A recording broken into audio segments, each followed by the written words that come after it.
زندگی ہمیشہ آسان نہیں ہوتی، کبھی رستے کانٹوں سے بھرے ہوتے ہیں، کبھی خواب دھندلے ہو جاتے ہیں اور کبھی اپنے بھی پرائے لگتے ہیں۔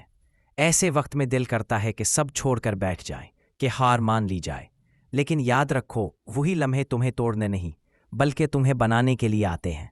جب تم گر کر اٹھتے ہو تم پہلے سے زیادہ مضبوط ہو جاتے ہو۔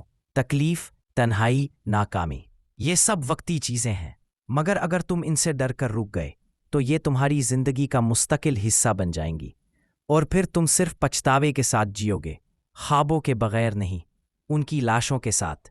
تمہارے اندر وہ طاقت ہے جو پہاڑ ہلا سکتی ہے، بس تم نے کبھی اسے پہچانا نہیں۔ دنیا چاہتی ہے تم تھک جاؤ، ہار مان لو، مگر تم اسے غلط ثابت کرو۔ اپنے آپ کو دکھاؤ کہ تم کتنا برداشت کر سکتے ہو اور تب بھی کھڑے رہ سکتے ہو۔ یہی تو اصل کامیابی ہے۔ تو اگر آج درد ہے، آنکھوں میں آنسو ہے، دل میں تھکن ہے، تب مسکرا کر خود سے کہو، میں رکنے والوں میں سے نہیں، میں ان میں سے ہوں جو تاریخ بناتے ہیں۔